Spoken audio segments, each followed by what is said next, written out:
Ven y sé parte de nuestra experiencia en Fe y Gracia, Puerto Rico.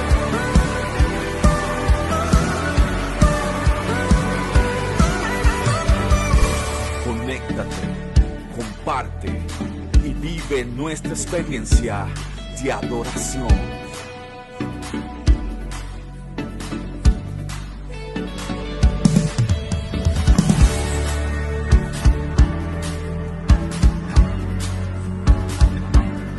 Porque Fe y Gracia es tu casa. Fe y Gracia es tu casa. Hay júbilo en Fe y Gracia, hay libertad en tu casa, celebración y alegría, pues hoy es un nuevo día. Hay júbilo.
Ya entramos en lo que es la ley y la gracia. Estábamos hablando de que la importancia de poder comprender, ¿verdad?, que en un reino espiritual Dios tiene todo estructurado. Es importante que lo entendamos porque desde esa estructura, ¿verdad?, es que todo se nutre. Nosotros no podemos ser creativos en el aspecto de pensar que las cosas las hacemos por lo que sentimos. Imagínese que usted entre a un trabajo y usted llegue y usted sienta que el producto hay que cambiarlo, que hay que alterar la genética, que la idea que tiene el inventor, ¿verdad?, pues sea alterada porque usted tiene una imaginación.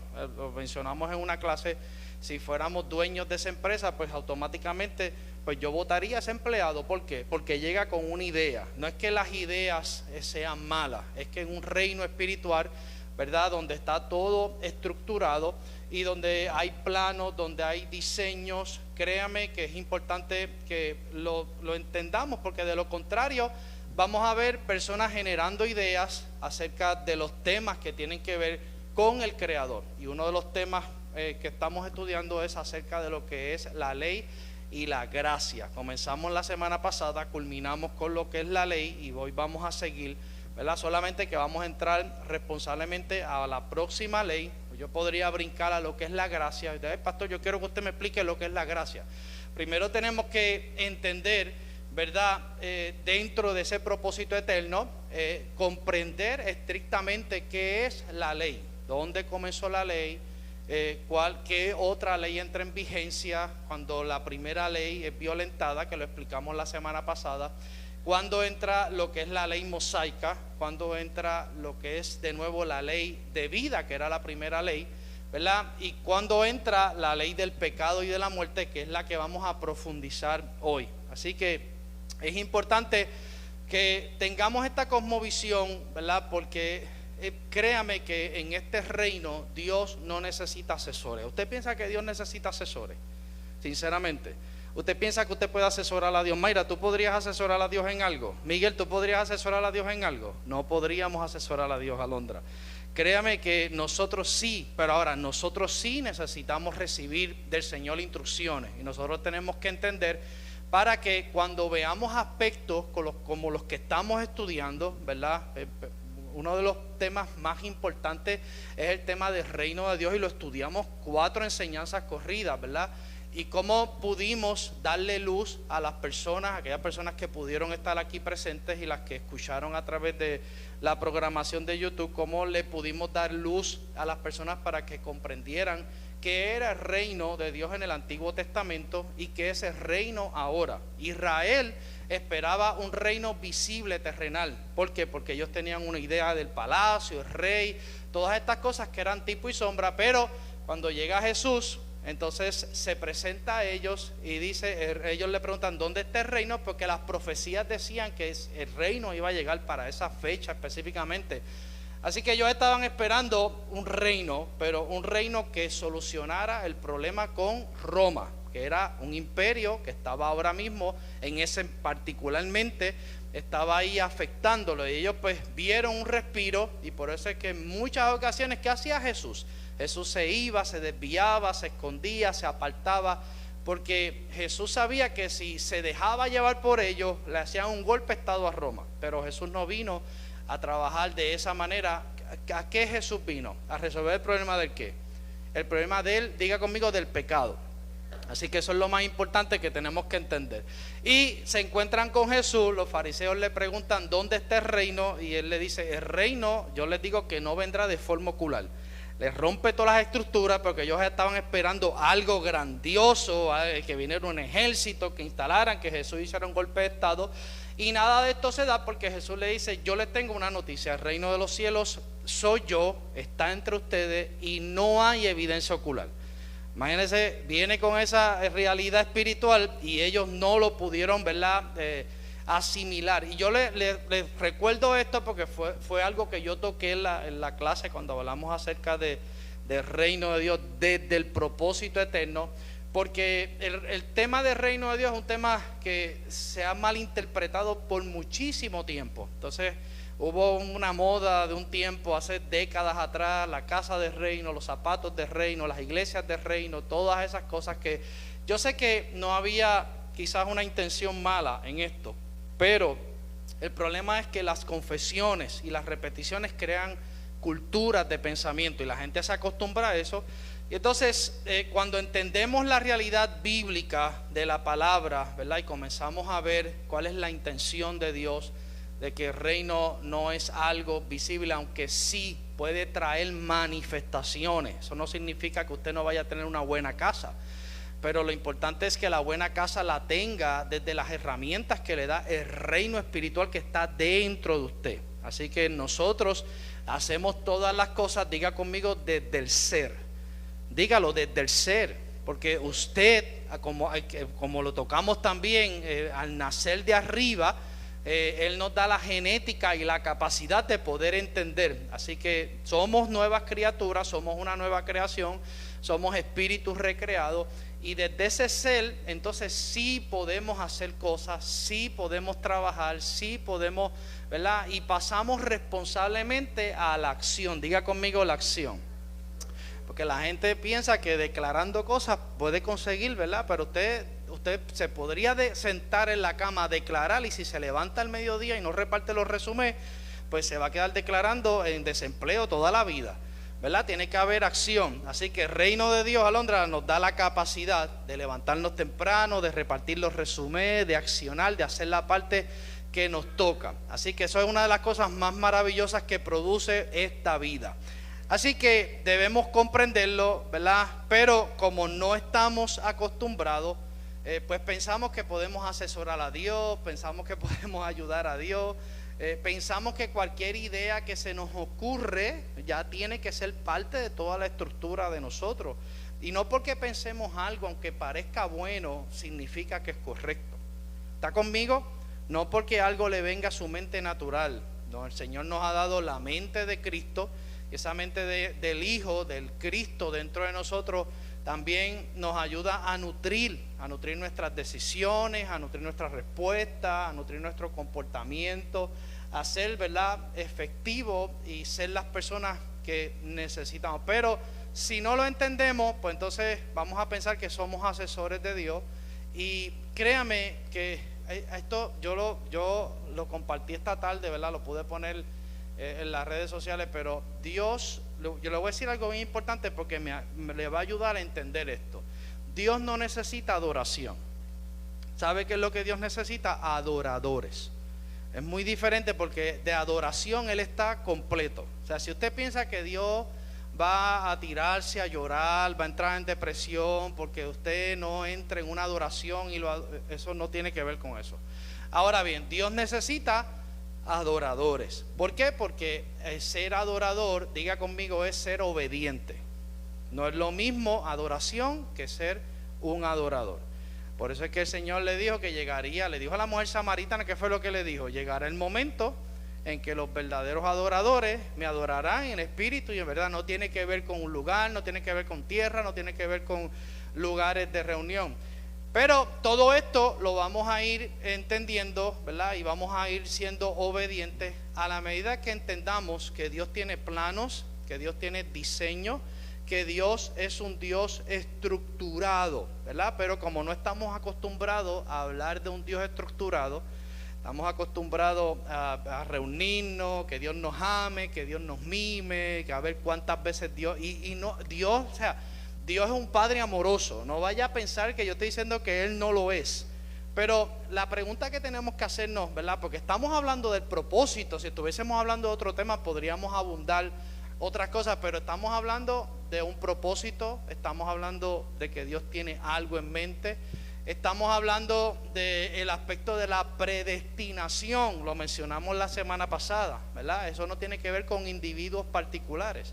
Es que Él de antemano diseñó en la vida entonces nosotros íbamos a entrar. Así que Él pacta con su Hijo en el más allá antes de todas las cosas. Eso es lo que se llama la presciencia, que es donde Él vio que el hombre podía fallar, porque la gente dice, pero ven acá, porque si Dios sabía que Adán iba a fallar, pero ¿y por qué lo hizo pasar? No, porque Dios es así. Y hay un aspecto, y lo explicamos aquí recientemente en una enseñanza, el aspecto de la voluntad. Diga conmigo voluntad. Usted no es una marioneta de Dios, usted tiene voluntad, usted tiene que decidir. Por eso cuando usted entra a esta vida, usted tiene que confesar, ¿verdad? Recibir, eso es libre y voluntariamente. Esa es la relación de Dios con nosotros, que seamos marionetas de Él, o que Él haga con nosotros lo que le da la gana. No significa que no lo pueda hacer, Él lo puede hacer, pero Él permite, ¿verdad? Y nos dio esa voluntad para que lo podamos hacer por amor, para que podamos decidir, ¿verdad? Obedecer, decidir hacer las cosas, ¿verdad? Como Él. Ahora, Él es justo y sí nos da las herramientas y la vida para que no tengamos excusa en la rendición de cuentas. Eso lo vamos a tocar cuando entremos en el tema de lo que es la gracia. Pero volviendo al tema de que la mayoría de los creyentes no están acostumbrados a tener una idea de que Dios es estructurado, ¿verdad? Y nos vamos más por lo sentimental. más la cultura latina, que es una cultura que está acostumbrada a que la apapachen, que la carita, vienen a las congregaciones con esa idea acerca de Dios, y Dios entonces dice, pero es que yo tengo un propósito, yo tengo plano, yo tengo un diseño, yo tengo algo que quiero que Ronnie entre y participe, que Miguel entre y participe, que Mayra entre y participe. Pero como no tenemos esa idea, pues entonces llegamos a las congregaciones a esperar qué va a pasar, ¿verdad? Y en el peor de los casos, a esperar que Cristo venga, ¿verdad? Y que todo se acabe y estoy aquí como un lugar de refugio.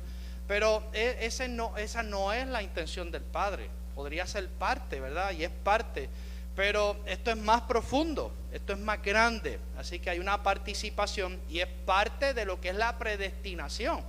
Eso es lo que Él planificó. Él vio hacia el futuro, Él vio que el hombre podía fallar, y parte del acuerdo que Él tiene con su Hijo es que, ok, si falla, este es el plan. Esto es lo que, o sea, Dios no fue, esto lo voy a decir, ¿verdad?, responsablemente, pero Dios no se apareció en el huerto a improvisar, porque Dios no improvisa. Dios ya sabía que si el hombre fallaba, ¿verdad?, iba a ocurrir lo que iba a ocurrir, y ya de antemano, porque lo dicen las cartas en el Nuevo Testamento cuando profundizamos, ¿verdad?, todo lo que tiene que ver con esto hebreo, las cartas apostólicas, vemos que en toda esa planificación Él vio y hubo un acuerdo con el Hijo. Así que dentro del acuerdo con el Hijo es que si el hombre fallaba, dentro de esa parte de la presciencia, ¿verdad?, Él vio que posiblemente pues Adán, como era inmaduro, pues entonces no iba a comer de la sustancia, aunque sí, ¿verdad?, era creado a imagen y semejanza de Dios, ¿verdad?, porque el hombre fue creado a imagen y semejanza de Dios. Solamente que cuando falló, perdió ¿qué? ¿Qué fue lo que el hombre perdió cuando pecó? La imagen, porque la imagen es la capacidad representativa, perdió la autoridad, se dio la autoridad a la serpiente. Por eso cuando Jesús regresa, ¿qué es lo que le devuelve al hombre? La autoridad. Dice, toda autoridad me es dada en el cielo y en la tierra, porque la autoridad es importante para que no tengamos excusa y digamos, pero es que yo no puedo empoderarme, es que yo cedí a la presión. No, yo quiero que usted entienda, y usted lo anote ahí y se lo grabe en su mente, en su espíritu, que usted tiene autoridad para tomar decisiones, usted tiene autoridad para dominar, usted tiene autoridad para cortar relaciones. Gracias por el entusiasmo. Usted tiene autoridad para no oír, para no leer cosas, para muchísimas cosas. La autoridad es práctica. La autoridad es bien importante que usted la comprenda, porque desde esa realidad entonces vamos entonces a entender que Dios es un Dios estructurado. ¿Amén? Que Dios es un Dios que nos ha habilitado. Dios te ha dado todo. Dios te ha dado todas las herramientas. De hecho, en el pacto de la gracia, esto es tan hermoso y tan grande que el fruto del Espíritu provee para todo. O sea, usted no tiene que pedir paciencia. ¿Cuántos piden paciencia todavía? ¿Cuántos dicen cuando se enojan, Señor, dame paciencia? Y el Señor desde su propósito eterno nos mira, pero si ya de antemano yo te di paciencia en el fruto del Espíritu.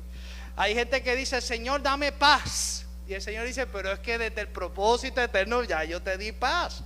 ¿Por qué desde el propósito eterno? Porque en la planeación de Dios también estaba el darnos el Espíritu Santo. Así que nosotros no estamos solos, tenemos la persona del Espíritu Santo, tenemos el fruto del Espíritu, tenemos benignidad, tenemos paz, tenemos fe. Diga fe, porque es importante entender que tenemos fe, porque fe, esa palabra, si no me acuerdo, ¿verdad? Esa palabra es pitzi.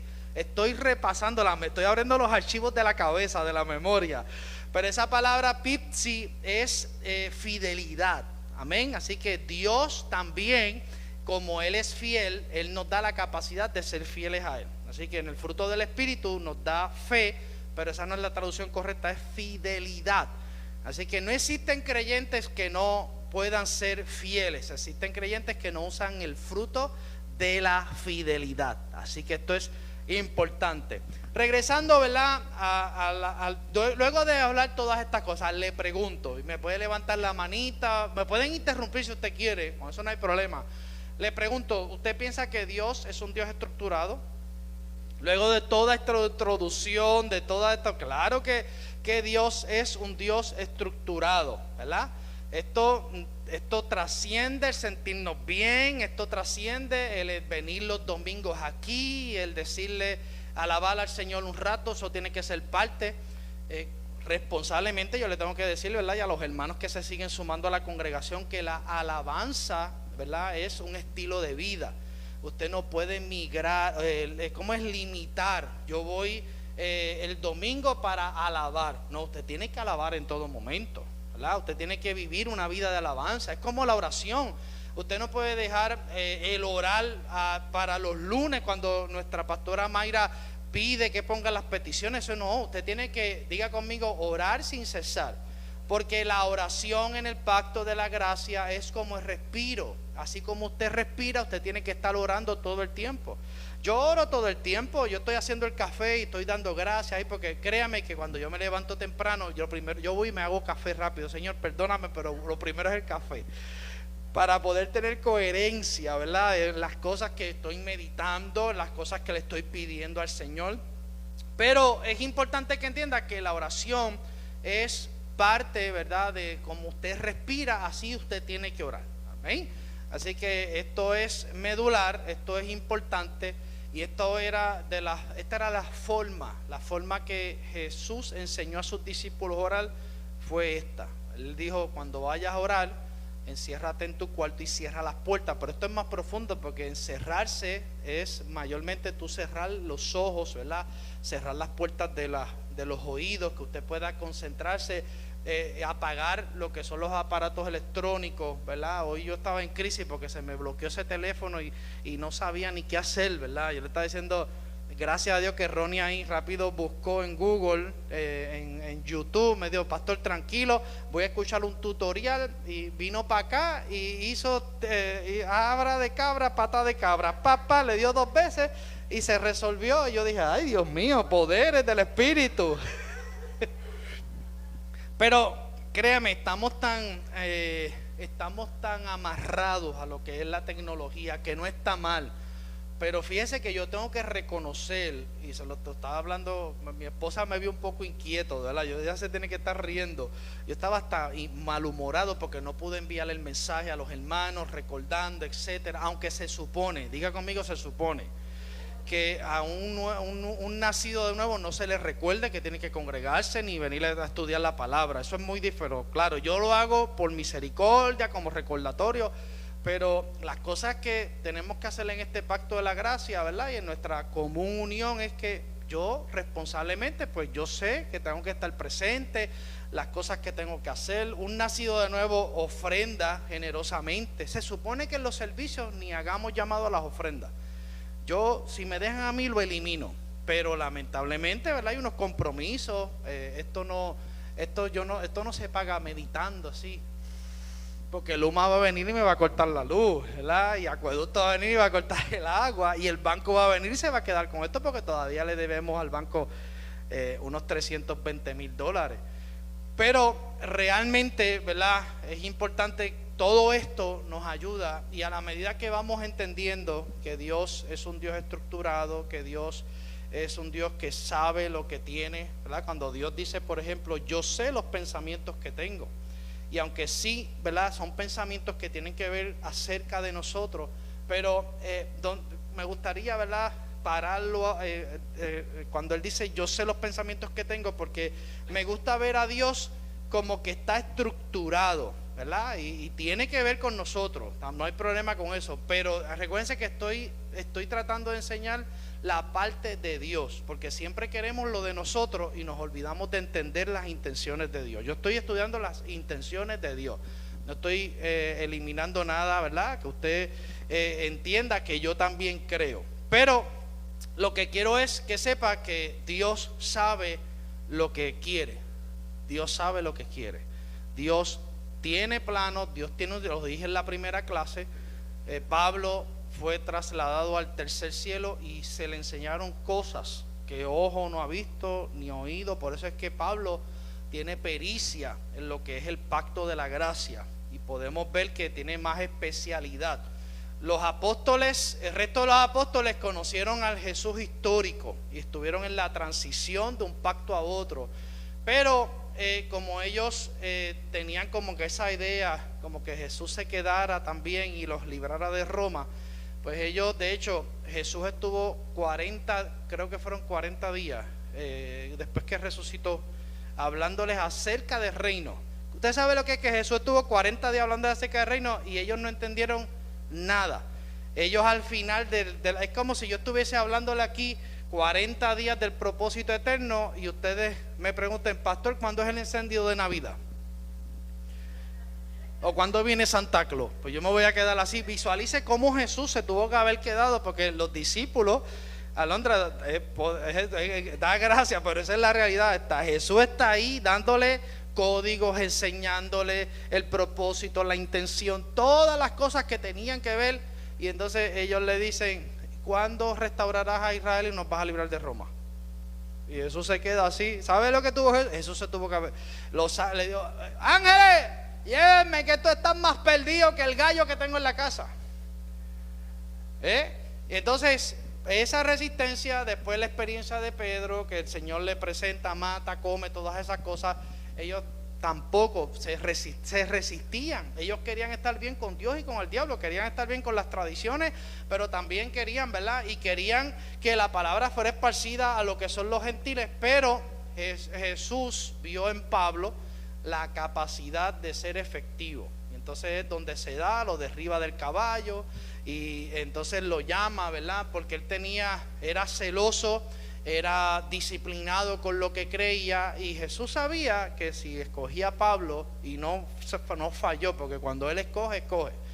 Los discípulos, cuando muere, se ahorca Judas, ellos escogen a Matías por suerte, y aunque sí oraron, pero Jesús eligió a Pablo, ¿verdad? Porque Pablo tenía todas las capacidades para poder hacer, ¿verdad?, la migración, injertar, para poder explicar el plan eterno, porque parte del plan eterno era de dos pueblos hacer uno. Amén. Nosotros fuimos injertados, aunque Israel rechazó, no quiso, entonces nosotros fuimos injertados, más los israelitas que se convirtieron, y de dos pueblos hizo uno, lo que es la iglesia. Y esto lo tenemos que entender, porque todavía la gente sigue pensando que si ora por Israel son más bendecidos. Usted, por orar por Israel, no es más bendecido. Nosotros somos bendecidos en Cristo Jesús. ¿Está conmigo? No hay conflicto con eso. Hemos sido bendecidos en lugares celestiales, porque Israel, porque oremos, porque tengamos la bandera, porque oremos así. Nada de eso. No es que no lo pueda hacer. Usted es libre. Recuerde que usted tiene una voluntad, pero usted no es más bendecido por eso. Además, es conflictivo para mí, ¿verdad?, cuando hay guerras allá en el oriente, que oremos solamente por Israel y no oremos por los Hamas, no oremos por los árabes. Yo no entiendo a ciertos y líderes que me están viendo, no entiendo por qué esa tendencia tan errada. Y eso es, ¿por qué? Porque no conocen el propósito eterno de Dios. ¿Usted quiere saber cómo Israel puede ser salvo? Dígame, pastor, ¿cómo? Se tienen que confesar a Jesucristo como único y exclusivo Salvador. Si no lo confiesan, están perdidos. Han perdido. Y si un árabe quiere entrar, también tienen que confesar a Jesucristo como único y exclusivo Salvador. No fuera de eso, no piensen que tienen exclusividad, no piensen que son más lindos que nosotros. Para poder entender, para poder ver, para poder ser salvos, tenemos que entrar por el único camino, que es Cristo Jesús. Por eso él dijo, yo soy el camino, yo soy la verdad y yo soy, ¿qué? La vida. No hay dos vidas, no hay dos caminos, nada. Ellos tienen que reconocer y aceptar. Por eso es importante entender esto. Por ejemplo, ¿verdad?, después de la prueba de Job, cómo Dios se presenta, ¿verdad? ¿Cuántos conocen a Job? ¿Cuántos conocen a Job? ¿Cuántos han leído de Job? Me han leído, muy bien, amén. Sí, porque si me dices que conoces a Job, te voy a decir, tú eres más viejo que Matusalén. Amén. Pero hemos leído de Job. ¿verdad? Ahora yo le pregunto, después de la quejadera de Job, de la lloradera, de todas las cosas, de echarle la culpa a Dios, de echarle la culpa a la suegra, de echarle la culpa a los hijos, de echarle la culpa a los animales, yo le pregunto, ¿cómo Dios se presenta a Job? Aquellos que han leído el libro de Job y los que no lo han leído, no hay problema porque voy a tocar algo rapidito, pero me gustaría aquellos que han leído cómo se presenta. Job pasa por el tramo de 3 amigos, uno más joven, uno menos joven y uno de mediana edad, ¿verdad?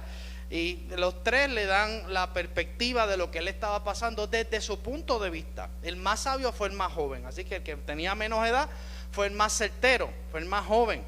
Y por eso es importante, no debemos menospreciar nunca algo que Dios está haciendo a través de los jóvenes, porque nos pueden sorprender. Y los jóvenes a veces tienen el corazón, tienen la fuerza.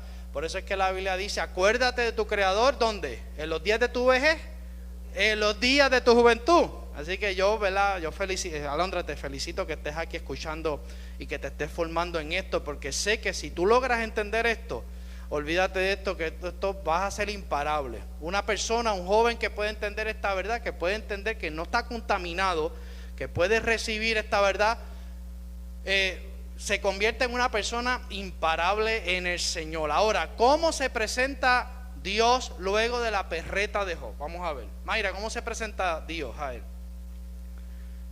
Te cogí ahí, ¿verdad que sí? ¿Alguien más? ¿Cómo se presenta Dios? Vamos a leer Job 38, 3 al 4. Vamos a leer eso rapidito.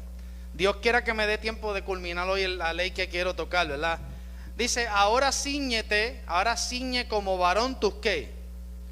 Y yo te preguntaré y tú me contestarás. Escuche eso. Créame, cuando Dios lo escuchó, no sabemos el tiempo. De hecho, yo leí hace poco que Job el Job se escribió primero que el Génesis, ¿verdad? Hay que verlo desde qué punto de vista. Pero yo no tengo, lo pueden haber escrito 2 años antes del nuevo pacto y eso para mí no es relevante. Yo lo que veo en el libro de Job es la enseñanza. Cuando estemos pasando, cómo manejar las pruebas. Se ha preguntado, usted sabe que Dios está interesado en que usted sepa manejar, que usted tenga un control damage correcto, que usted tenga los pensamientos correctos, que usted vea las pruebas no como algo que lo vino a destruir.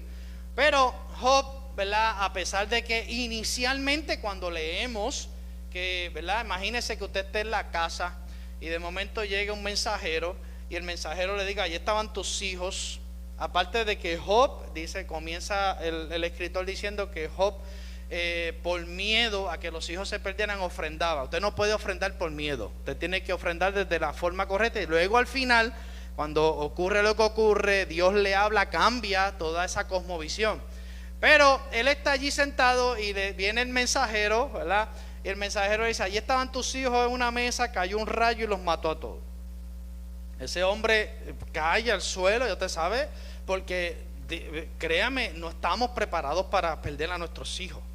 Nosotros podemos despachar a nuestros padres, ¿verdad? Hasta el más allá y después seguir, pero un padre no está preparado para despedir a un hijo. Imagínense que él perdió todos sus hijos. Está allí tirado en el suelo y llega, yo creo que era el mismo hijo del diablo, llegaba por allí. Llega el mismo con otro mensaje. Y estaban allí, estaban la familia tuya, y estaban los otros, y estaban los sirvientes, y estaban los empleados, y consecutivamente eso fue un desastre de noticias, de malas noticias corridas. Entonces estaban allí, estaban las vacas, las perdiste, estaban los toros, los perdiste, hasta los perros perdiste.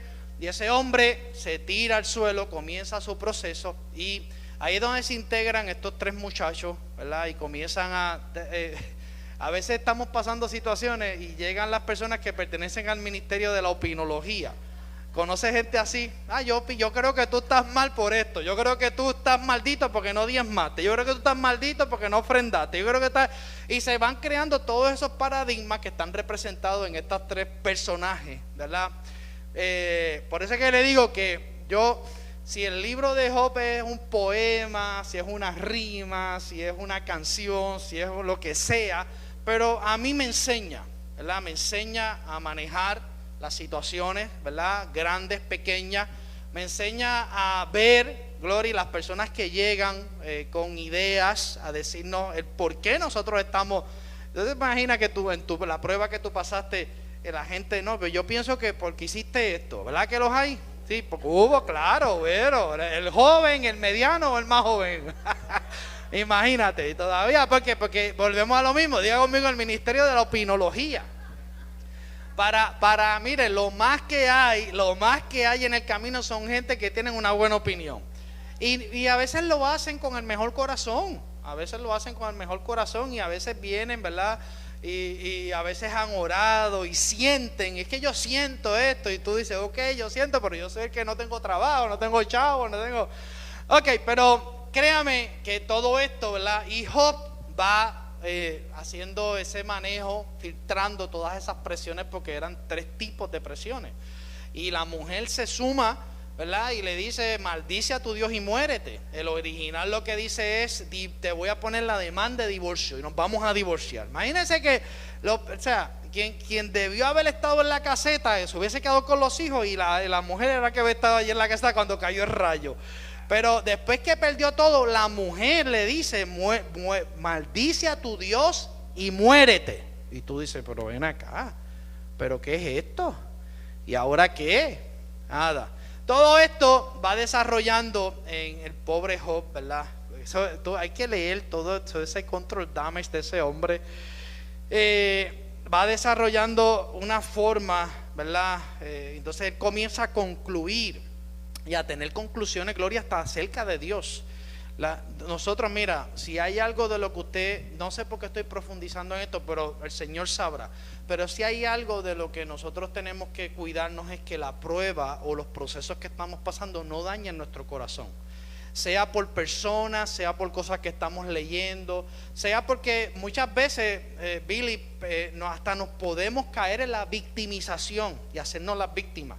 Lo peor que puede ocurrir en una prueba es que usted termine siendo una víctima, porque no hay manera de tú ver, ¿verdad? Aparte de algo que le voy a decir, ¿verdad? Las pruebas no son malas. Las pruebas no son malas. Lo que pasa es que, por ejemplo, leemos el libro de Job y vemos, ¿verdad?, que perdió esto, y estamos evaluándolo con la mente natural. Diga, la mente natural. Pero la mente natural, la Biblia dice que no fue hecha para evaluar las cosas que son del Espíritu. Y hay exámenes, ¿verdad? No es que a usted le va a pasar lo que le pasó a Job, aunque yo he escuchado cristianos diciendo, estoy en la prueba de Job. A mí me da ganas de meterle con el micrófono por la cabeza, porque no le ha dado ni una reacción alérgica. Ellos están en la prueba de Job. No han perdido ni el gato y ellos están en la prueba de Job. Pero si hay algo que debemos cuidarnos, ¿verdad?, es de que nuestra cosmovisión acerca de Dios no se dañe. ¿Cuántos estuvieron en la universidad aquí? Okay. Te tuvieron que coger exámenes, ¿verdad que sí? Gloria, ¿te gustaban los exámenes? ¿Te gustaban? Ok. ¿Alguien que no le gustaban los exámenes? A mí no me gustaban los exámenes, más con los que tenían. A ti no te gustaban, ¿verdad? Imagínate, pues, pero es una prueba.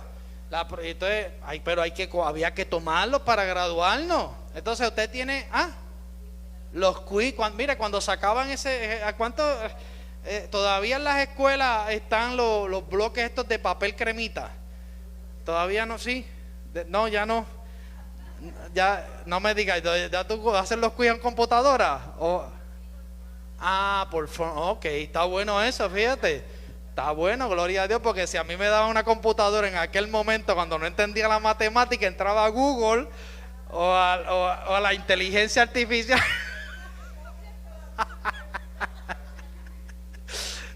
¿Cómo es?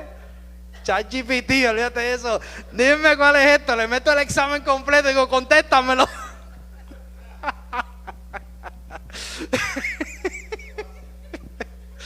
Pero créame, lo importante es que todos pasamos pruebas, todos pasamos situaciones, todos pasamos exámenes, pero lo importante es que nuestra cosmovisión acerca de Dios no se dañe, para que no terminemos siendo víctimas, ¿verdad? Mire cómo le sigue diciendo Dios a Job: ¿dónde estabas tú cuando yo fundaba la tierra?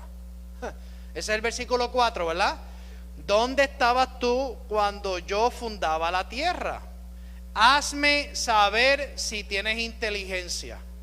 Mire lo que Dios le dice, hazme saber si tú tienes inteligencia, ¿verdad? Tú has llorado ahí, todo, tienes ahí la acera llena de por no decir moco, pero has llorado, te has quejado de todo, y no es que nos estemos burlando, ¿verdad?, de lo que pasó Job. Es real lo que pasó Job, pero realmente, o sea, Dios ahí no vemos a Dios, ¿verdad?, diciéndole, ay bendito, mira, tranquilo, mira que estoy, ay tus enemigos, yo me encargo de tus enemigos, pero le va a pasar la mano y mira el proceso. No vemos a Dios trabajando así una prueba como la que pasó Job. Lo está confrontando y le está diciendo, mira, ¿sabes qué? Tú has hablado mucho y me has echado la culpa de todo lo que tú has pasado, y esa es tu visión acerca, etcétera. O sea, y yo creo que lo que Dios le quiso decir, ¿sabes qué? Satanás tenía razón contigo. Cuando se presentó, Satanás tenía razón contigo. Pero dime ahora, ¿dónde tú estabas cuando yo fundé la tierra? Y si tienes inteligencia, yo te voy a preguntar. Entonces Dios entra ahora en un interrogatorio, un contrainterrogatorio con él, porque él estuvo los capítulos 36, 34, ¿verdad? 34, 35 y 36 con la lloradera y la queja, y echándole la culpa a Dios y el otro, y peleando con los panas y con toda esta. Pero ahora Dios, ¿verdad?, no le pasa la mano, tampoco va como ahora nosotros, ¿verdad?, estamos acostumbrados que venga el profeta, nos diga que Dios va a pelear por nosotros, que nos va a ir bien, que nos vamos a prosperar, que vamos a echar para adelante, que tranquilos, los enemigos, todo este andamiaje de melodrama que se ha metido en las prédicas en este tiempo, en donde Dios tiene que seguir como sirviente de las personas, pero no vemos a Dios desde el propósito eterno, no vemos a Dios con algo en mente, ¿verdad?, y con un plan más grande. Y no quiero, ¿verdad?, que usted no me estoy burlando ni menospreciando lo que usted está pasando. Todos pasamos, y para Dios, ¿verdad?, es importante lo que usted está pasando, pero para Dios es más importante que usted se gradúe de la prueba. De nuevo, para Dios es más importante que usted se gradúe de la prueba, porque es fácil, ¿verdad?, quedarnos llorando. Es fácil de que siempre, oye, la gente, ¿qué es lo que la gran mayoría? No aquí, porque esto es una iglesia donde se predica la verdad, pero en muchos lugares la gente va a ver qué Dios va a hacer adicional a lo que ya ha hecho. ¿Cuánto Dios va a hacer más? Y esto y para acá, y me voy a pelear contigo y te acá, y le voy a poner la pata al enemigo. Entonces hemos creado una generación en donde se cree que esto es Tim Marín de los Pingües, búscate el salmo y voy a hacer el hoyo y declaramos y nos paramos. Yo hacía todas esas cosas hasta que entendí que yo estoy pleno en el Señor, que voy a pasar situaciones, que estoy consciente que en el mundo vamos a tener aflicciones.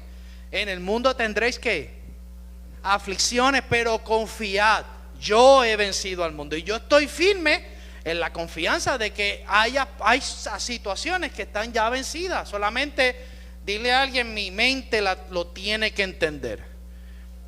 Pero la mente se resiste. El espíritu está presto, usted no tiene problemas en el espíritu, pero su mente se resiste. La Biblia dice que el espíritu está presto, pero la carne se resiste. Ahora, Dios no le pasó la mano, Dios no le dijo, voy a pelear por ti, vamos al valle de Lela, allí voy a tirarle la piedra al Goliat. Todas esas cosas que nos gustan, que nos emocionan, que nos ponen a correr, que aumentan la adrenalina. Dios entonces comienza a platicar con Job y le dice, ven acá, ¿dónde estabas tú cuando yo formé el mundo? Y comienza a platicar sobre ciencias. Empieza a hablarle de ingeniería, empieza a hablarle de astronomía, de hidrología, de geología, de meteorología, de ciencia óptica, de fitología, de zoología. Empieza a hablarle de cuando Dios creó la osa mayor, la menor, cuando hizo las estrellas, cuando hizo la luz, cuando dividió el agua. Entonces tú dices, ven acá, pero ese no es el Dios que yo estoy acostumbrado a entender, con un propósito, con algo especial. Nuestra participación dentro de la realidad. Y usted dirá, pero pastor, ¿qué es eso? Toda esa ciencia. Sí, mire, le habló de construcción, le habló del universo, le habló del agua, le habló de la tierra, le habló del tiempo, le habló de la luz, le habló de las plantas y le habló de los animales. O sea, un Dios completamente estructurado. Diga estructurado. Así que, y desde Job capítulo 38 del verso 5 en adelante, usted léalo con calma, comienza a hacerle muchas preguntas, ¿verdad? Y ¿qué se da al final de este contrainterrogatorio? Es que se da una reforma en Job, no una pasada de mano, se da una reforma. ¿En qué parte se dio una reforma? En la capacidad de oír y en la capacidad de ver. Por eso es que él le dice, ¿verdad? Bueno, después de esa timba de palos que le da Dios, con todas esas pruebas, no le dio palos ni nada. Lo que sí fue que le hizo preguntas relevantes para que pudiera comprender su rol, para que pudiera comprender que él es el creador de la ciencia. ¿Llegó a escuchar alguna vez que la ciencia era del diablo? Yo lo escuché cuando pequeño. Bueno, mi mamá me ponía jeñito por las mañanas cuando me llevaba a la escuela. ¿Te acuerdas, mami? Y jeñito decía todas esas cosas, ¿verdad? Yo le tenía cariño a esa persona, pero realmente, ¿verdad? Era lo que había. A lo mejor ustedes nunca lo conocieron, pero ¿cuántos escucharon a jeñito? Pero lo ponía de vez en cuando. No, de oídas lo habías oído. Pero mi mamá me llevaba a que los ojos míos lo vieran. Pero era un personaje del momento, ¿verdad? Era algo wow, entonces era el top en aquella época. Y era una persona que siempre tenía como una rencilla y tenía a todos los líderes peleando. Bueno, eso era terrible, de verdad. Eso daba. Y al final, ¿verdad? Se fue enfermando. Él se llamaba Jesús y nació en Nochebuena también, para colmo. Por eso es que mami le tenía mucho cariño. Usted sabe que yo me llamo Jesús y nací en Nochebuena también. Así que éramos tocayos y habíamos nacido el mismo día. Pero lo más importante es que en esta prueba se dio un ajuste en la capacidad de oír, pero también en la capacidad de ver. Porque cuando logramos ver a Dios en el propósito eterno, cuando logramos ver a Dios desde la realidad que tenemos que verlo, como un Dios organizado, que no es un Dios como el que quizás estamos acostumbrados a llegar el domingo, a que Dios me mime, a que Dios me dé, que no está mal, es parte de nuestra adoración. O sea, si usted adora al Señor, si usted alaba a Dios, pues claro, automáticamente causa y efecto, usted recibe, usted da. No, yo no estoy hablando de eso. Pero para poder migrar y salir de aquí con una idea correcta de que esto no se queda en estas cuatro paredes, de que no estamos esperando el fin del mundo en estas cuatro paredes, sino que estamos capacitándonos, y estamos especializándonos para poder ser efectivos, para poder lograr más, ¿verdad? Para poder migrar de esa mentalidad que hemos desarrollado, ¿verdad? Y tenemos mucha gente con unas expectativas dentro de las congregaciones, ¿verdad? Y tenemos ideas de muchas personas que todos quieren ser apóstoles, profetas, pastores y evangelistas. Y entonces tú dices, rayos, pues si todo el mundo quiere ser esos 5 ministerios, ¿dónde quedan los jueces? ¿Dónde quedan los médicos? ¿Sabía usted que usted a lo mejor nació para ser un médico? Un médico competente en el pacto de la gracia, un abogado competente en el pacto de la gracia. ¿Cuántos creen que si tienen una profesión de un maestro, usted cree que un maestro no es un ministro competente en este pacto? Un maestro en lo secular. Claro, pues óyeme, pues claro, pero usted cree que todas las necesidades están aquí en estas cuatro paredes. Y a lo mejor usted dice, pastor, pero no diga eso, que la gente no se va a ir, al contrario, la gente va a entender su propósito y se va a seguir especializando. Ese miedo de decirle a la gente que están en la tierra, que están siendo preparados en una congregación para ser efectivos en lo secular, ¿por qué no podemos preparar gente? Y si usted nació para ser un juez, usted es un juez, un ministro competente del pacto de la gracia, como juez, allí usted va a ejercer la justicia de Dios, va a ser un representante de Dios, un médico representante de Dios, un abogado representante de Dios, un vendedor representante de Dios. Pero todo eso lo podemos comprender cuando entendemos. Por eso Job, y quise traer este ejemplo, Job cambió su cosmovisión, ¿verdad? Luego de todo esto? ¿Cree que es importante que hoy entendamos esto? ¿O usted quiere ser sometido al sistema de Job y esperar perder hasta las uñas para cambiar su cosmovisión? ¿Por qué no la cambiamos ahora, sentaditos aquí con aire acondicionado? Porque hay dos formas de aprender. Una es en la casa del Padre y otra es en la casa de los cerdos. Una es por aprendizaje y otra es por trituración. Usted tiene que decidir cómo usted tiene que aprender, pero de que va a aprender, va a aprender. Amén. Aprendimos, ¿verdad?, la semana pasada, y tengo 5 minutos, ¿verdad?, para poder completar el pensamiento de hoy. La semana pasada empezamos, ¿verdad?, a enseñar sobre la ley. Diga conmigo, la ley. Y la ley es uno de los temas más importantes que nosotros tenemos que entender, porque, por ejemplo, la gente cuando piensa en la ley, ¿qué es lo que piensa? En la ley mosaica. Dice, sí, la ley de Moisés. Pero diga conmigo, la ley no comenzó con Moisés. Dígalo, la ley no comenzó con Moisés. ¿Con quién comenzó la ley? Con Dios. Dios comenzó con la ley. ¿Por qué? Porque todo se regía por lo que Él estaba y decía, ¿verdad? Antes de la caída del hombre, según el relato del Génesis, la voluntad y la ley perfecta de Dios gobernaba todo lo creado. Por ejemplo, cuando Dios dijo que todas las cosas que Él había creado eran buenas en gran manera, Él estaba estableciendo un sistema de orden, de ley perfecta. Ya eso funcionaba por una ley genética. Diga conmigo, ley genética. Y eso tenía una orden de Dios. Eso funcionaba. Cuando creó las plantas, dijo que eran buenas. Por eso crecían solas, tenían fruto. En el mismo fruto, en la misma planta había fruto, había capacidad. La tierra en gran manera, todo lo creado lo crea bajo ese sistema, ¿verdad? Y esto implica, eso está en Génesis 1:31, esto implica que todo funcionaba según ese propósito perfecto. No había corrupción, no había complicaciones, no había ningún tipo de daño. Adán y Eva estaban en lo que hoy nosotros estamos, común unión con Dios. Él no tenía problema. Dios le hablaba a su espíritu a través de su alma transmitía a su cuerpo entonces se paseaba porque ese cuerpo tenía la imagen impregnada, ¿verdad? Esa luz salía, era semejanza de Dios y no había necesidad de sistemas legales escritos, no había nada en piedras escrito, sino que era una ley, diga conmigo, orgánica. Amén. He mencionado 2 palabras, bueno, las menciono después del miércoles, las anoto el miércoles que viene. Ley orgánica y ley genética. Eso funcionaba solo. La ley de Dios estaba implícita en su relación entre ellos, obedecer, ¿verdad? Lo único que Dios les dijo era que no comieran del árbol del conocimiento del bien y del mal, pero eso era una tendencia, ¿verdad?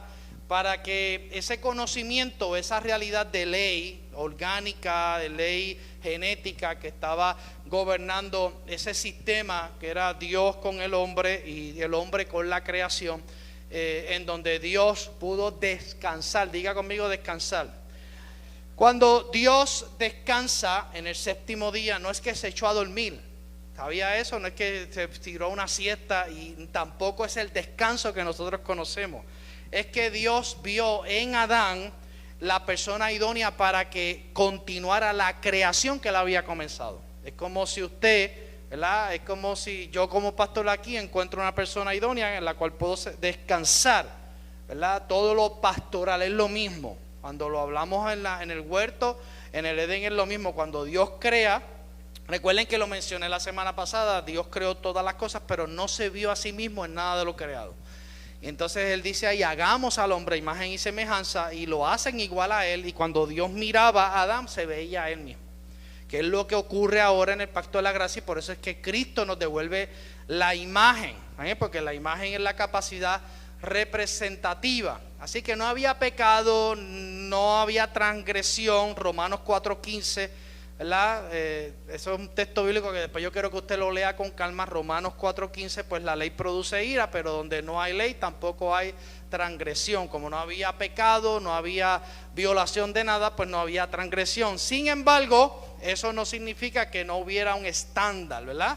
Y ese estándar era la ley moral de Dios, ¿verdad? Que existía de forma natural, aunque no como la ley mosaica, pero sí, esto es bien importante porque lo vamos a tocar en la semana que viene, sí era como si estuviese escrita en las tablas de su alma.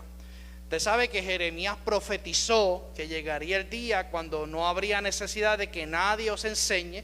Estaba hablando del Espíritu Santo como maestro y estaba hablando de lo que iba a ser la palabra cumplida en Jesucristo, porque Jesús dijo: en mí se cumple toda la ley.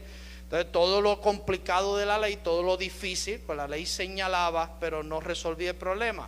Entonces Él se encarna, Él cumple y pasa a ser parte de la vida de nosotros de forma natural. Y era lo que ocurría, ¿verdad?, con Adán y Eva. Adán y Eva tenían esa experiencia y estaba grabada esa ley orgánica, genética en el corazón del hombre y se expresaba de una forma en armonía. Diga conmigo: armonía. Amén. También tocamos, y esto es bien importante que lo entendamos, porque todos los aquí presentes, si yo le pregunto quién fue el primero en violar la ley orgánica y genética de Dios, ¿quién fue? ¿Ah? ¿Quién fue? Lo toqué la semana pasada. Los ángeles. Está en Judas. Los ángeles fueron los primeros. Y pudimos tocar un poco del desastre, ¿verdad? Porque usted sabe que cuando el Señor comienza, lo primero que Dios pone es orden. Dice: la tierra estaba desordenada y vacía. No sabemos qué fue lo que produjo ese desorden.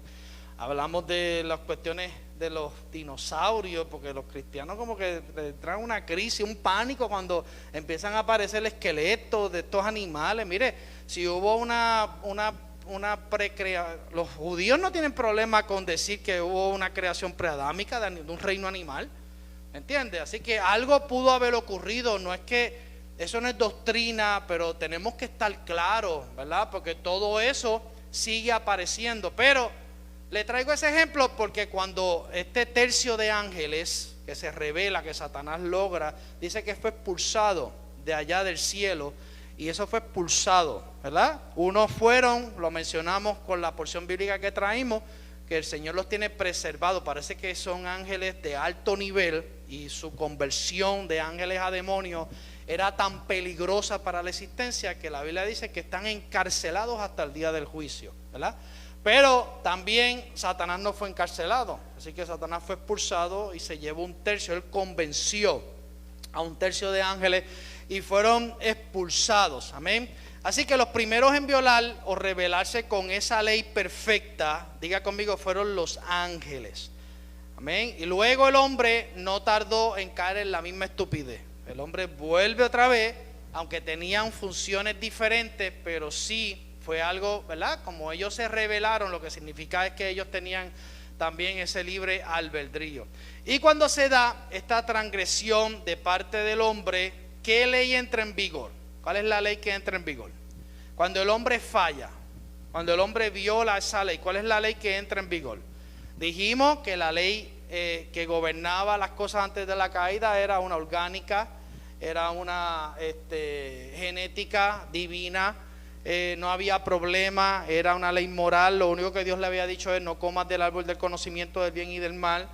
Le puso unos límites, pero no había ningún tipo de conflicto. Pero cuando esto ocurre, ¿cuál es entonces la ley segunda que entra en vigor? ¿Cuál es? Vamos a ver, quítame el verso ya. ¿Cuál es la ley que entra? ¿La ley de qué? La ley del pecado y de la muerte. Amén. Entra la ley del pecado y de la muerte. ¿Y cuál es la ley del pecado y de la muerte? Pues esa fuerza, ¿verdad? Entra una fuerza activa en la humanidad caída y entonces se hereda como memoria en el alma, porque así como el pecado, ¿verdad?, entró, la vida entró por un hombre que fue el postrer Adán, que es Cristo, pero el pecado, la violación de esa ley genética, de la ley perfecta de Dios, lo hizo Adán. Así que nosotros, aunque no estaban allí presencialmente, pero sí en la realidad humana, pecamos con Adán. Amén. Y es una fuerza espiritual activa en la humanidad caída que tiene entonces como resultado inevitable el pecado y como consecuencia final la muerte, que es la separación de Dios. Eso fue lo que le ocurrió a Adán. Cuando Adán peca, Adán no muere físicamente. ¿Cómo muere? espiritualmente. Esto es bien importante que lo entienda. Recuérdense, yo le comparto todas estas cosas para que nadie lo engañe con inventos por ahí, que vengan con ideas, que le quieran meter las cabras, ¿verdad? Alondra, yo sé que está aquí escuchando a su pastor, y si un profesor viene y le dice algo, ella va a tener base bíblica porque ella está formándose. Y en cualquier esfera donde estemos, realmente, pues entonces podríamos entender, ¿verdad? La ley perfecta de Dios fue violada, pero entonces cuando el hombre peca, entra la ley del pecado y de la muerte. Y esto es, volvemos a lo mismo, esta ley particularmente no era una ley escrita como la de Moisés. La ley del pecado y de la muerte era una ley también genética, pero contraria. La ley de Dios antes de la caída mantenía la vida. La ley del pecado, que es la segunda ley, que entra como consecuencia, entonces produce, ¿verdad? Y esta ley, esta fuerza que opera en el ser humano no regenerado, lo sigue arrastrando y lo sigue, ¿por qué? Porque es una creación en pecado. Por eso es que Jesús, cuando viene a la tierra, se convierte en pecado. Se hizo pecado para resolver este problema, para poner un alto. Y no es, ¿verdad?, que esta ley del pecado y de la muerte todavía no tenga vigencia. Tiene vigencia en las personas que no están en la vida de Cristo. No obstante, cuando una persona viene a Cristo, se le imparte la nueva ley, que eso lo vamos a tocar más adelante, que es la ley del espíritu de vida, porque esto es cíclico. Mire, para poder terminar esta clase, cuando el hombre, vamos a ver aquí, el hombre pecó, ¿verdad? El hombre peca.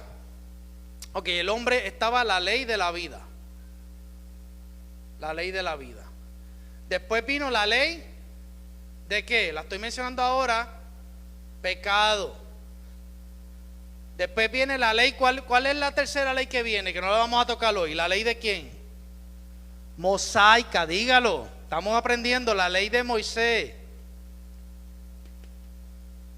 Esto es un remedio. Y cuando Cristo viene, viene la ley de ¿qué? De vida. ¿Sí?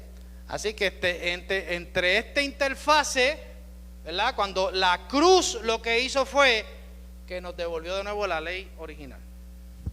No hay nada complicado ahí. ¿Eso es complicado? No. Aquí estaba Adán.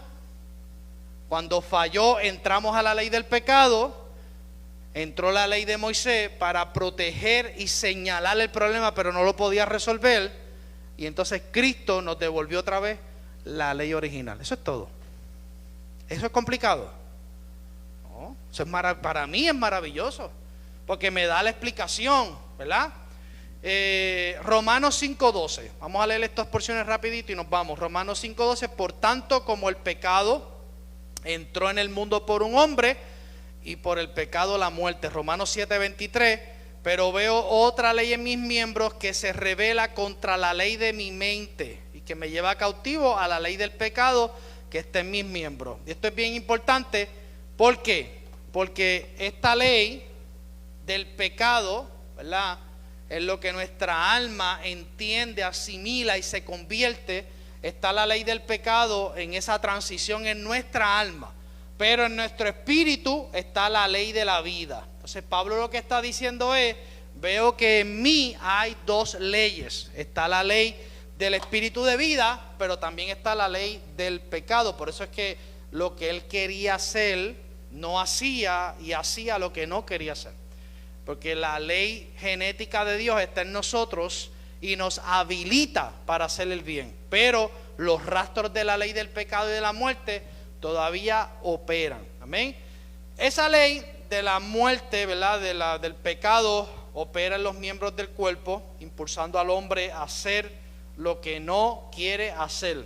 B, produce condenación. Bajo esta ley el ser humano vive condenado, separado de Dios, aun cuando quiere hacer hasta el propio bien. Hay gente que se quieren proyectar como personas buenas, pero si no están en Cristo, no son buenos. Por más que usted me diga, es que tiene ayuda a los pobres, le da comida a los pobres, le sostiene, le da.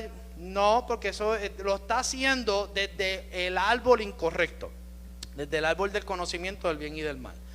No es que no lo pueda hacer, lo puede hacer, pero lo único que Dios reconoce es lo que se hace desde el Hijo, porque eso está consignado en el propósito eterno de Dios. Por eso la meta es hacer todas las cosas, ¿verdad? C no puede ser vencida con esfuerzo humano. El hombre por sí mismo no puede liberarse de esta ley, de la ley del pecado y de la muerte. Humanamente, con esfuerzos humanos, no podemos librarnos de eso.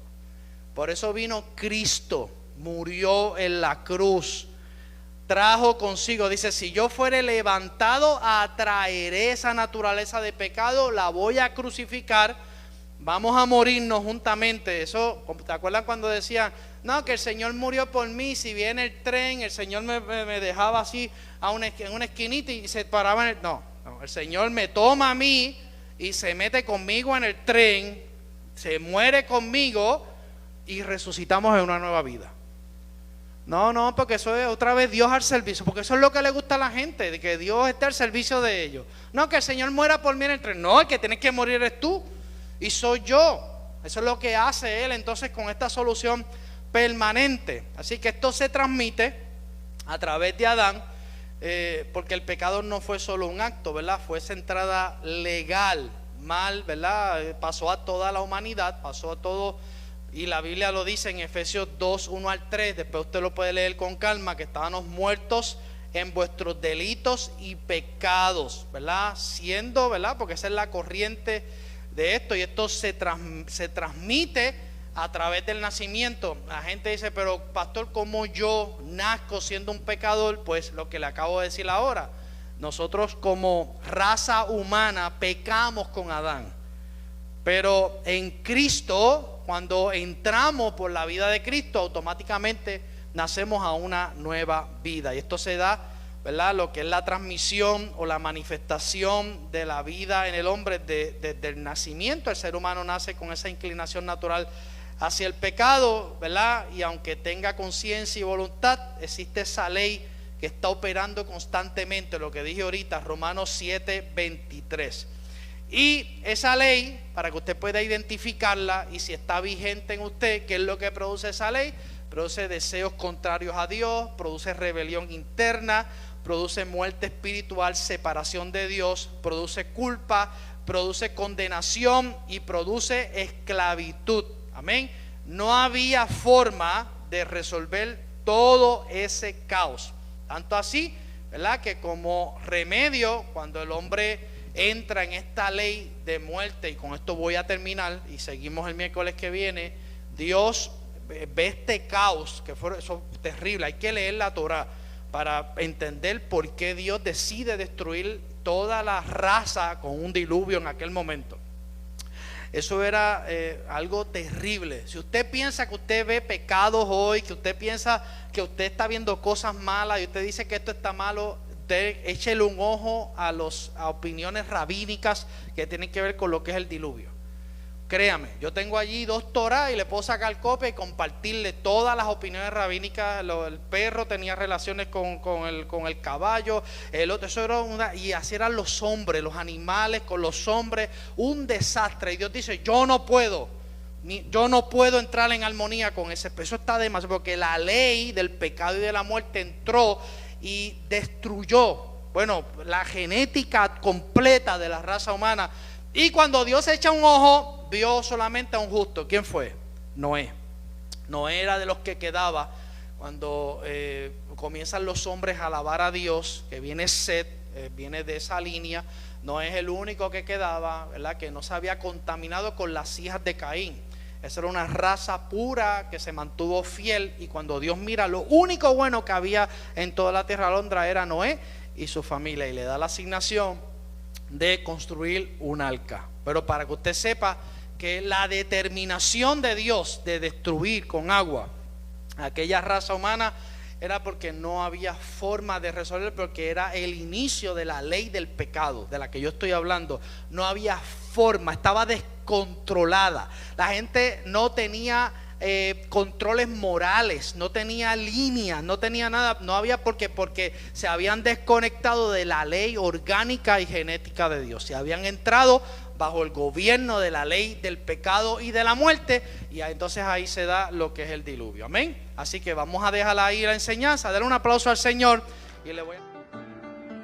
Que Jehová te bendiga y te guarde, que Jehová haga resplandecer su rostro sobre ti, que tenga de ti misericordia y que ponga en ti su paz, su shalom y su bendición. En el nombre de Jesús, amén. Gracias por ser parte de nuestra experiencia de adoración en Fe y Gracia, Puerto Rico. Recuerda, todos los lunes, redes de oración. Miércoles de break. Viernes, culto de jóvenes, Generación Fe. Y no te pierdas todos los domingos nuestra experiencia de adoración en Fe y Gracia, Puerto Rico.